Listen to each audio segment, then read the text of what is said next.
아멘. 이렇게 4월의 첫 주일, 우리 주님께서 우리를 위해서 십자가에 달려 돌아가시기 위해서 예루살렘에 입성하신 종려주일, 고난주간이 시작되는 오늘, 그리고 이번 한 주간에도 하나님의 무한하신 사랑이 여러분의 삶 가운데에 여러분의 가정과 직장과 사업장과 특별히 요즘 힘들어하는 모든 이들 위해 늘 충만하시기를 주의 이름으로 간절히 축원합니다. 오늘 예수님께서 나귀 새끼를 타고 군중들의 환호 속에 예루살렘 성에 입성하셔서 공식적으로 많은 사람들 앞에서 당신이 메시아이심을 선언하신 종려주일입니다. 그리고 이번 한 주간은 그 예수님의 생애 가운데 가장 절정적인 사건들, 예를 든다 그러면 오늘 예루살렘 성에 입성하시고 성전을 숙청하시고 성만찬하시고 겟세마네 동산에서 땀방울이 핏방울이 되도록 기도하시고 체포당하시고 그리고 십자가에 지신 정말 예수님의 생애에서 가장 절정적인 한 주간, 우리는 그것을 보통 고난주간이라고 얘기합니다. 이 고난주간은 예수님께서 우리를 구원하시기 위해서 예루살렘 성에 입성하시어 십자가 달려 돌아가시기까지 그 안에 담겨져 있는 고난, 그 안에 담겨져 있는 사랑을 묵상하는 시간이 고난주간입니다. 그래서 이 고난주간의 고난주간을 한마디로 상징한다 그러면 바로 십자가입니다. 이 십자가 안에는 고난도 담겨져 있지만 이 십자가 안에는 사랑도 담겨져 있습니다. 이 그리스도께서 지셨던, 우리 주님께서 지셨던 이 십자가는요, 죄인을 용서하는 십자가입니다. 죄인을 사랑하셨던 십자가입니다. 용서하시고 사랑하셔서 구원하셨던 십자가예요. 그러니까 이 십자가는 은혜 그 자체다라고 하는 겁니다. 여러분 한번 머릿속에 2000년 전 그 당시를 한번 우리가 돌아가서 상상해 봤으면 좋겠습니다. 골고다 언덕에 세 개의 십자가가 서 있습니다. 예수님이 달리신 그 십자가 주변에는요, 여러 사람들이 지금 있습니다. 먼 발치에서 예수님의 그 십자가를 그냥 구경꾼인 것처럼 바라보는 사람들이 있습니다. 그리고 그들 사이에서는 애통하며 슬퍼하는 사람들도 있습니다. 그리고 조롱하며 큰 소리로 예수님을 놀려대는 사람들도 있었습니다. 로마의 군병들처럼 예수님의 옷과 소지품을 제비 뽑아서 서로 갖겠다라고 하는 사람들도 있었고, 누구보다도 가장 가까이 예수님 양옆편에 예수님과 함께 십자가에 못 박혀서 처절하게 죽어가는 두 사람도 있었습니다. 그러니까 다양한 사람들이 이 십자가를 중심으로 있다라고 하는 거예요. 오늘 이 시간에는 우리가 이 누가복음에 나오는 말씀을 읽었던 것처럼 예수님과 함께 십자가에 달려 죽었던 그들, 양옆에 있었던 그들을 보면서 십자가의 은혜를 누리는 자와 십자가 은혜를 누리지 못하는 자에 대해서 한번 살펴봤으면 좋겠습니다. 자, 우리 먼저 39절로 40절까지 말씀을 한번 다 같이 읽어보도록 하시겠습니다. 달린 행악자 중 하나는 비방하여 이르되 내가 그리스도가 아니냐 너와 우리를 구원하라. 네. 하나는 그 사람을 꾸짖어 이르되 내가 동일한 정죄를 받고서도 하나님을 두려워하지 아니하느냐. 아멘. 저는 오늘 이 말씀을 준비하면서 우리 가운데에 목사님 어떻게 해야 되죠? 주님 왜 말씀하지 않으십니까? 주님 어떻게 살아가야 됩니까? 어떻게 해야 됩니까? 라고 하는 그런 고민을 가지고 있는 분들에게 오늘 이 말씀이 위로가 됐으면 좋겠어요. 아, 내가 지금 이렇게 하는 것이 지금 내가 할 수 있는 최선의 삶의 모습이구나 라고 하는 것을 깨달았으면 좋겠습니다. 자, 이 말씀에 보니까 정말 하나님의 십자가 은혜를 누리는 자와 누리지 못한 자의 극명한 차이가 이 안에 있는데, 먼저 십자가 은혜를 누리지 못한 자의 모습을 볼 텐데, 예수님과 함께 행악자가 되어 예수님과 함께 십자가에 못 박힌 자입니다. 그는 행악자 중에 한 사람이었습니다. 그가 어떤 죄를 저질러서 그 당시 가장 수치스러운 이 십자가형을 언도받았는지는 모르지만 십자가형을 받을 정도로 그는 추악한 죄를 저질렀다라고 하는 것은 그 누구도 부인할 수 없습니다. 그런데 그는 자신이 추악한 죄를 저질렀음에도 불구하고 자신의 죄의 심각성을 깨닫지 못하고 죄 없으신 예수님을 지금 비방하고 있어요. 그리고 내가 그리스도가 아니냐, 너와 우리를 구원하라 라고 사람들이 들을 정도로 지금 예수님을 조롱하고 있습니다. 반면에 그와 똑같은 죄를 저질렀던 것 같습니다. 그래서 똑같이 십자가에 달려 지금 죽어가고 있습니다. 그런데 또 한 사람은 오히려 예수님을 조롱하고 비방하는 그 사람을 꾸짖고 있다라고 하는 거예요. 그는 자신이 죽을 죄를 저지른 것에 대해서 내가 당연히 죽을 수밖에 없다라고 하는 자신이 죄인임을 인정하고 있는 사람입니다. 여러분 그거 아십니까? 내 스스로가 죄인임을 인정한다라고 하는 그 자체가 은혜인 줄. 은혜가 우리 가운데 임할 때 내가 죄인임을 고백할 수 있지요. 은혜가 임하지 않으면 그 누구도 내가 왜 죄인이냐고 오히려 대든다라고 하는 겁니다.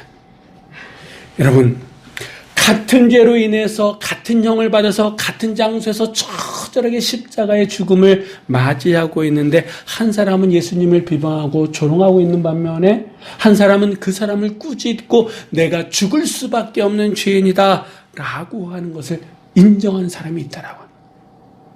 같은 죄로 같은 형을 받고 같이 처절하게 죽어가고 있는데 한 사람은 이런 모습을 보이고 왜 다른 사람은 다른 모습을 보이는가? 왜 이렇게 극명한 차이를 보고 있느냐? 이유가 있다라고 하는 거예요. 그 첫 번째는요, 우리가 쉽게 생각할 수 있는 것은 기준이 다르다라고 하는 거예요. 무슨 말이냐? 마지막까지 죄를 인정하지 않는 사람의 기준은 어디에 있느냐? 말 그대로 사람입니다. 나만 그랬냐라고 하는 거예요. 다른 사람들 다 그렇게 사는데 왜 나만 이렇게 죽어야 되느냐? 왜 나만 힘들어야 되느냐? 이 사람 안에는 분노가 있는 거예요. 내가 재수 없이 걸려가지고 이렇게 될 뿐이지 너희들도 나 못지않게 이런 죄 다들 가지고 있지 않냐? 왜 나만 이러느냐? 이런 생각이 있다 보니까 그 분이 처절하게 죽어가는 같은 고통 가운데에서도 누군가에게 책임을 전가하는. 그래서 예수님을 비방하고 예수님을 조롱하는 모습이 이 안에 있다라고 하는 거예요. 반면에 이 사람을 꾸짖으면서 나는 죽을 수밖에 없는 죄인이다 라고 고백했던 이 사람의 삶의 기준은 무엇이느냐? 40절에 나오는 말씀처럼 하나님을 두려워하지 아니하냐? 여러분, 원래 이 사람도 사람 기준으로 샀던 사람, 그러기 때문에 그 수치스러운 십자가를 질 정도로 아주 안 좋은 죄를 저질렀던 사람이다라고 하는 거예요. 그런데 죽어가는 이 순간 그의 삶의 기준은 뭐였느냐? 하나님으로 바뀌어졌다라고 하는 거예요. 여러분, 처음에는 이 사람도요, 마태복음 27장 44절에 보면 똑같이 그 동료들처럼 예수님을 비방했다 그럽니다. 그런데 어느 순간 이게 바뀌었다라고 하네. 여러분, 이 사람이 십자가에 달려 죽기까지 이렇게 많은 시간이 있었을까요? 아니었다라고 하네. 그런데 어느 순간 그 안에 변화가 일기 시작했는데 그 변화가 어떤 변화였느냐? 우리가 말씀을 통해서 한 가지 단서를 찾을 수 있는데 누가복음 23장 34절의 말씀 우리 한번 다 같이 읽어보도록 하시겠습니다. 이에 예수께서 가라사대 아버지여 너희를 사하여 주옵소서 자기의 하는 것을 알지 못함이니이다. 아멘. 이거는 예수님의 마지막 기도입니다. 당신을 향해서 조롱하고 비방하는 사람들을 향해서 하나님 앞에 드렸던 마지막 기도예요. 아버지여 저들의 죄를 사하여 주옵소서 자기들이 하는 것을 알지 못한다라고 하는. 여러분, 지금 이 십자가에 달려 죽고 있는 두 행악자도요, 아마 우리가 추측할 수 있는 것은 예수님에 대한 소문을 들었을 거다라고 하는 거예요. 정치적으로 매도당해서 억울하게 죽어가는 그 자신을 향해서 조롱하고 비방하는 욕하는 사람들. 그런데 예수님은 그들을 원망하지 않았다라고 하는 거예요. 저주하지 않았다라는 거예요. 오히려 그들을 향해서 용서하는 기도를 하고 있습니다. 여러분, 이 용서 기도를 가장 가까이 들을 수 있었던 사람은 이 두 행악자다라고 하는 거예요. 근데 우리가 아는 것처럼 보통 사람들은 죽기 전에 진실해진다 그러잖아요. 가장 순수해진다 그러잖아요. 그러니까 마지막 그 순간에 누군가를 위해서 이렇게 죄 용서의 기도를 할 수 있다라고 하는 것은 만약에 예수님이 가짜였다 그러면 이런 기도를 할 수 있을까? 진짜니까. 진짜 이분이 이렇게 기도할 수 있다라고 해서 이분이 이런 분이다. 진짜 메시아고 진짜 하나님의 아들이다라고 하는 것을 이 예수님의 한쪽에서 십자가의 고통 가운데 죽어져 가고 있는 사람은 들었다라고. 그 예수님의 기도를 듣는 순간 그 마음이 변화가 있게 되고 그는 그 반대편에 있는 사람을 향해 꾸짖으면서 우리는 죽을 죄에서 절렸던 사람이지만 이 사람은 그렇지 않더라. 그러면서 하나님을 두려워하지 아니하냐라고 하면서 꾸짖는. 이전까지는 예수님을 만나기 전까지 이 십자가에 달려 돌아가시기 전까지 죽기 전까지는 예수님의 기도를 듣기 전까지는 예수님을 비방해서 똑같이 하나님 기준 사람 기준으로 살았던 이 사람이지만 예수님의 그 기도를 듣는 순간 달라짐을 경험했다라고 하는 거예요. 여러분, 가장 가까이에서 예수님의 그 죽음을 지켜보고 예수님의 숨소리, 기도소리까지도 들었던 이 사람은 예수님이 누구인지를 알게 되었다라고 하는 거예요. 나는 죽을 죄를 저질렀던 사람이지만 이 사람은 아니다라고 하는 거예요. 예수님의 기도를 듣는 순간 예수님에 대해서 알게 되고 그것이 십자가의 은혜로 다가왔다라고 하는 겁니다. 그리고 자신이 죄인임을 고백하게 되었다라고 하는 거예요. 십자가의 은혜는 어떤 거냐? 우리가 죽어 마땅한 죄인임을 알게끔 하는 게 십자가의 은혜다라고 하는 겁니다. 제가 또 이 말씀을 묵상하면서 이런 마음이 들더라고요. 여러분, 이 예수님 양쪽에 지금 십자가에 처절하게 죽어가는 사람들 다들 가족이 있었을 거 아닙니까? 누군가의 아들이고 누군가의 자식이고 어느 가정의 가장일지도 몰라요. 이 사람들은. 이 사람들에게는 부모가 있었을지도 몰라요. 그런데 십자가에서 죽을 정도로 이 사람은요, 가족에게도 어떻게 보면 어느 한순간서부터 다 내놓은 사람이에요. 포기한 사람이에요. 그런데 그 가운데에도 이 사람을 위해서 혹 기도하고 있었던 그 누군가는 있지 않았을까? 여러분, 누군가를 기다린다라고 하는 거, 누군가를 위해서 기도한다라고 하는 거, 이것보다 힘든 일은 없어요. 이 기다림이라고 하는 건 참 힘든 거, 다 알고 있지 않습니까? 바뀐 줄 알았는데 또 돌아오고, 바뀐 줄 알았는데 또 사람을 치고 때리고 뭐 하고, 그래서 다시 또, 그러니까 좀처럼 바뀌지 않는 이 사람을 보면서 주변에 많은 사람들이 실망하고, 내놨을 거다라고 하는 거예요. 그래도 누군가는 끝까지 기도하고 있지는 않았을까? 라고 하는 생각이 들더라고요. 근데 그 기도는, 우리가 하나님 앞에 드리는 그 기도는요, 어느 순간, 우리가 생각하지도 못하는 그런 순간에 열매로 나타난다라고 하는 거예요. 누가 이 사람이 바뀔 줄 알았겠습니까? 누가 이 입에서 하나님을 두려워하지 아니하느냐라고 하는 이 말이 나올 줄 누가 상상이나 했겠느냐라고 하는 거예요. 지금까지 하나님을 두려워하지 않았었기 때문에 그 죄를 저질러온 거고 그 죄를 저질렀기 때문에 십자가에서 죽어가는 거 아니겠습니까? 누군가의 기도. 그래도 포기하지 아니하고 기도했던 누군가가 있었을 거다라고 하는 거예요. 그리고 예수님이 마지막으로 정말 기도를 들었던 그 순간 그의 마음이 달라지고 그 안에도 여전히 분노와 어떤 세상에 대한 원망이 있었음에도 불구하고 조롱하고 비방하는 그를 꾸짖고 나는 죄인입니다 라고 고백할 수 있었던 이 사람, 이게 바로 십자가의 은혜다라고 하는 거예요. 여러분, 이 사람들은 지금까지 많은 사람들을 만나왔었다라고 하는 거예요. 이런 사람도 만나고 저런 사람도 만났습니다. 그런데 이들의 마지막이 십자가의 죽음이다라고 하는 것은 그들이 지금까지 만나왔던 사람들이 이 두 행악자들에게는 큰 영향력을 못 끼치고 오히려 어떻게 보면 그동안 만나왔던 사람들로 인해서 이 두 사람은 십자가에서 죽을 수밖에 없었을지도 모릅니다. 근데 현실은 뭡니까? 이들에게는 더 이상 시간이 없다라고 하는, 더 이상 다른 사람을 만날 수 있는 기회조차도 없다. 지금이 마지막이다라고 하는 겁니다. 그런데 한 사람은 예수님을 비방하고 조롱한 반면에 다른 한 사람은 그 사람을 꾸짖으면서 뭐라고 얘기합니까? 우리 한번 41절의 말씀 우리 한번 다 같이 읽어보도록 하시겠습니다.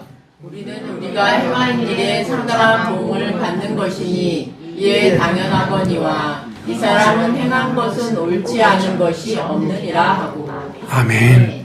이 말씀을 보니까 이 사람이 행한 것은 옳지 않은 것이 없다라고 얘기해요. 이 사람이 누굽니까? 예수님이다라고. 십자가의 은혜를 받은 이 사람에게 있어, 이 행악자에게 있어서 예수님은 옳지 않은, 여기 나오는 것처럼 옳지 않은 것이 없다. 그러니까 이분은 모든 말과 행동에 있어서 옳은 사람이다라고, 옳은 분이다라고 하는 거예요. 우리는 죄로 인해서 죽어가지만 이 사람은 죄가 있어서 죽는 것이 아니다라고 그는 고백하고 있습니다. 지금 이 사람도 예수님처럼 죽어가는 마지막 순간이잖아요. 마지막 순간에 내뱉은 이 말은요, 이 사람에게서는 진실이다라고 하는 거예요. 지금까지는 그렇게 살아오지 못했지만 십자가의 은혜를 받은 이 순간은 정말 진실하게 살려고. 근데 더 이상 기회는 없는 거죠. 이건 무엇입니까? 여러분, 우리 자신이 어떤 말과 행동을 해야 되는지 그는 비로소 이 마지막 순간에 깨달았다라고 하는 거예요. 어떠한 삶을 살아가야 되는지 그는 알게 되었다라고 하는 거예요. 지금까지 많은 사람들을 만나왔지만 그럴 기회가 주어지진 못했어요. 안 왔어요. 스스로 걷어찼는지도 몰라요. 근데 죽어가는 마지막 그 순간에 십자가의 은혜가 임하자 그는 그의 내가 뭘 말해야 되는지, 어떤 삶을 살아가야 되는지 그것을 깨닫게 되었다라고 하는 거예요. 이게 바로 변화다라고 하는 거예요. 변화. 여러분, 한때 안티 기독교 영화라고 해가지고 시끄러웠던 한 10여 년 전에 나왔던 그런 영화가 있습니다. 밀양이라고 하는 영화예요. 이 영화는요, 전도연이라고 하는 여배우하고 유명한 송강호라고 하는 그 남자 배우가 열연했던. 그러니까 얼마 전에 이 방송을 보니까 이 영화로 인해 가지고 전도연이라고 하는 배우는 많은 상을 받았다 그러더라고요. 근데 이 영화 가운데에 이 전도연이라고 하는 이 배우가 열연했던 게 신혜라고 하는 여주인공입니다. 근데 이 신혜는요, 어린 아들이 유괴돼서 살해당하는 끔찍한 고통을 겪게 됩니다. 그러는 가운데에 교회에 나가게 되고, 그래서 믿음 생활하면서 회복되어집니다. 그리고 하나님의 말씀대로 이 유괴범을 용서해야겠다라고 하는 마음이 들어가지고 교도소로 가서 그 유괴범, 자기 아들을 살해한 사람을 면회하게 됩니다. 그녀는 그 범인에게 내가 당신을 용서하겠다라고 말합니다. 그랬더니 그 자기 아들을 죽인 그 유괴범이 뭐라고 얘기했냐면, 내가 당신을 만나기 전에 이 교도소에 와서 하나님을 알게 되고 하나님이 나를 이미 용서했다. 그래서 난 하나님에 의해서 용서받았다라고 얘기합니다. 네. 그랬더니 이 신혜가 그때 완전 폭발해버리죠. 근데 만약에 누군가가 옆에 있어서 이 신혜라고 하는 이 사람에게 지금 이 유괴범이 얘기하는 이 살인자가 얘기하는 이게 진정한 회개다라고 하는 게 회개가 아니다라고 하는 것을 얘기해 줬다 그러면, 진정한 회개라고 하는 것은 마음이 찔리고 눈물 콧물 흘리는 것이 아니라 그것을 뛰어넘어서 나는 하나님과 사람 앞에서 설 수 없을 정도로 죄인입니다 라고 고백하면서 그 앞에서 내가 당신을 용서합니다 라고 하는 그 신의 앞에서 아니요, 저를 용서해 주십시오 라고 그 사람의 용서를 구할 수 있는 것. 이게 바로 진정한 회개고 진정한 변화다라고 하는 거예요. 그런데 사람들은 그렇게 하지 못하고 하나님이 나를 용서했으니까 자기 주관적으로 나는 용서받았다라고 하다 보니까 관계가 틀어지는 거예요. 관계가 어긋나는 거예요. 진정한 변화는요, 그 상황 속에서 내가 주변의 사람들과 내가 어떤 말을 하고 어떤 삶을 살아가야 되고 어떠한 행동이 있어야 되는 것을 알게 하는 것, 그리고 그 상황과 관계 속에서 바르게 살아가는 것이 바로 진정한 변화인 줄 믿습니다. 근데 그 진정한 변화는 뭘 통해서 우리에게 주어지느냐? 십자가의 은혜다라고 하는 거예요. 십자가의 은혜가 우리에게 주어졌을 때에 이 행악자 중에 한 사람이 얘기했던 것처럼 정말 나는 죽을 수밖에 없는 죄인이지만 이 사람은 아니다라고. 예수님에 대해서 받아들일 뿐만 아니라 내가 앞으로 어떠한 삶을 살아가야 되는지를 알게 하는 것, 이게 바로 변화인 줄 믿습니다. 자, 계속해서 우리 한번 말씀을 보겠습니다. 42절의 말씀 우리 다 같이 읽어보도록 하겠습니다.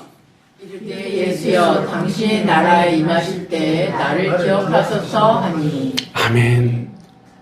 이 말이요, 이 사람이 이 땅에서 마지막 남긴 유언과 같은 말입니다. 십자가의 은혜를 받은 그에게 예수님께서 하신 그 말씀들, 그것이 진리임을 믿어졌다라고 하는 거예요. 하나님의 나라가 있다는 사실을 믿었다라고 하는 거예요. 그리고 그 하나님의 나라는 누가 다스리고 그 하나님의 나라가 임한다라고 하는 것도 그 짧은 순간이지만 그는 알게 되었다라고 하는 거예요. 그리고 한 가지 더. 그 하나님의 나라는 자기 힘으로는 도저히 들어갈 수 있는 것이 아니다라고 하는 것을 알았기에 그는 처절한 그 십자가의 고통 가운데에서 예수님께 특별한 은총을 허락해 달라고 지금 힘을 내서 부탁하고 있다라고 하는 거예요. 당신의 나라가 임할 때 자신을 기억해 달라고. 죽어가던 죄수는 자신을 기억해 달라고 부탁할 수밖에 없었어요. 그 이상의 것을 할 수 있는 그런 상황과 여건이 아니잖아요. 그가 할 수 있는 최선의 모습은 예수님께 부탁하는 것밖에 없다라고 하는 거예요. 근데 보십시오. 주님은 두려움과 육체의 고통을 견디는 사람들, 아직도 현실 속에서 견디고 있는 그런 사람들에 대해서 누구보다도 잘 아신다라고. 왜? 당신도 친히 그 십자가에서 고통과 힘듦과 어려움을 경험해 보셨기 때문이다라고 하는 거예요. 그렇기 때문에 주님께 지금의 현실이 우리의 현실을 기억해 달라고 우리가 기도해야 될 줄 믿습니다. 내가 무엇 때문에 힘들었는지, 왜 내가 무엇 때문에 눈물 흘리고 아파할 수밖에 없는지 주님 앞에 지금 이 사람이 주님께 부탁하는 것처럼 그게 내가 할 수 있는 최선의 모습이다라고 하는. 여러분, 지금 이 사람이 이렇게 기도한다고 그 자리에서 이 사람이 다시 풀려날 수 있습니까? 없어요. 죽을 수밖에 없어요. 하지만 죽음 이후의 그 시간들을 하나님이 함께 하신다라고 하는 거예요. 십자가에 달릴 때만 해도 두 행악자는요, 똑같은 사람이었어요. 둘 다 예수님을 얘기하고 그리스도를 얘기했어요. 그러나 한 사람은 자신의 억울함을 어떻게 풀지 못해서 예수님을 네가 그리스도가 아니냐라고 하면서 조롱하고 비방한 반면에 한 사람은 예수님을 통해서 영원한 천국 하나님에 갈 수 있다라고 하는 것을 믿게 되었습니다. 그게 바로 십자가의 은혜를 누린 자와 누리지 못한 자의 극명한 차이다라고 합니다. 보통 사람들은 얘기합니다. 사람은 고쳐 쓰는 게 아니라고. 이 말은 틀린 말은 아니에요. 근데 누가 고치느냐에 따라서 달라지는 거 아니겠습니까? 사람이 사람을 고칠 수 있습니까? 없어요. 고치려고 할 때마다 더 힘들 뿐이에요. 그런데 하나님께서는 고쳐 쓰신다라고 하는 거예요. 십자가의 은혜가 사람을 고치고 고칠 수 있음을, 십자가의 은혜로 사람이 고쳐져야 됨을 여러분 믿으시기 바랍니다. 그래서 지금 내가 할 수 있는 최선의 일이 무엇이냐? 기도해야 된다라고 합니다. 그 사람을 위해서, 그 일을 위해서, 물론 그런다고 바뀌겠어? 주변의 사람들이 지금까지도 안 바뀌었는데, 지금까지도 내가 기도했는데, 그래도 내가 지금 할 수 있는 최선의 것은 기도하는 거다라고 하는 거예요. 예수님의 기도를 들었을 때 그의 마음이 달라졌던 것처럼, 혹 누군가가 마지막까지 기도의 그 줄을 놓지 않았을 때 이 사람의 입에서 전혀 생각지도 못했던 이 말이 나오고, 그리고 예수님이 그를 돌아보셨던 것처럼, 내 현실은 기도할 수 있는 현실이 아니에요. 기도한다라고 별 뭐가 달라질 것 같지도 않은 것처럼 느껴져요. 그래도 그러기 때문에 내가 할 수 있는 최선이 무엇이냐? 기도다라고 하는 거예요. 여러분, 내가 기도할 때 하나님은 끝이 아니라고 하지만, 내가 기도의 그 줄을 놓는 순간 거기서 일은 끝난다라고 하는 거예요. 내가 기도할 때에 하나님은 여전히 일하고 계심을 믿으시기 바랍니다. 기도를 들려주시고 누군가의 기도가 있을 때 이 사람의 마지막 그 순간에 그는 달라졌잖아요. 우리 이렇게 생각할지 몰라요. 하나님 어차피 이렇게 바꿔주실 거면 미리 좀 이전에 바꿔주셨으면 그의 가족이나 주변의 사람들이 얼마나 좋았겠습니까? 라고 생각할 수도 있어요. 근데 우리가 하나님은 아니잖아요. 그렇다 그러면 여러분, 십자가 연애는 뭐냐? 예수님을 통해서 영원한 천국의 소망을 갖는 게 십자가의 은혜다라고 하는 거예요. 혹 이 말씀을 보면서 우리 가운데에 지금까지 그냥 마음대로 살다가 죽기 바로 직전에 예수님 믿고 구원받을 수도 있는 거구나 라고 우리가 혹 생각할 수도 있을지 모릅니다. 근데 아니다라고 하는 거예요. 그것을 얘기하려고 하는 것이 아니라 스스로 자격을 갖추지 못했다고 생각했던 이 사람, 생의 마지막 순간에라도 예수님께 기억해달라고 부탁할 수밖에 없었던 이 사람에 대해서 예수님께서 어떻게 그에게 반응하셨는지를 우리가 보아야 된다라고 하는 거예요. 자, 우리 마지막으로 43절의 말씀을 한번 다 같이 읽어보도록 하겠습니다. 예수께서 이르시되 내가 진실로 내게 이르노니 오늘 내가 나와 함께 낙원에 있으리라 하시니라. 아멘. 죽어가는 마지막 그 순간에, 그게 뭐 몇 시간이나 됐겠습니까? 그 마지막 순간에 당신의 나라가 임할 때 나를 기억해달라고 예수님께 부탁했던 이 사람에 대해서 예수님께서 뭐라고 말씀하십니까? 내가 진실로 내게 이르노니 오늘 내가 나와 함께 낙원에 있으리라. 오늘. 여러분, 우리가 기도할 때에 우리가 마음을 모아서 포기하지 않고 해 나갈 때에 하나님께서는 오늘, 그렇다고 그 십자가의 고통이 걷어졌습니까? 아니요.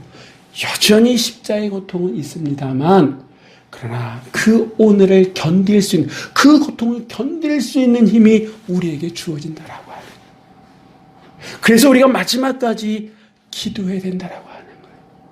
바꿔달라고 하는 게 아니라 하나님의 그 십자가의 은혜가 이 행악자에게 임했던 것처럼 내 사랑하는 사람들, 나에게, 우리 주변의 그 일 가운데 임하게 해달라고 우리가 기도해야 될 줄 믿습니다. 지금도 늦지 않았다라고 하는 거예요.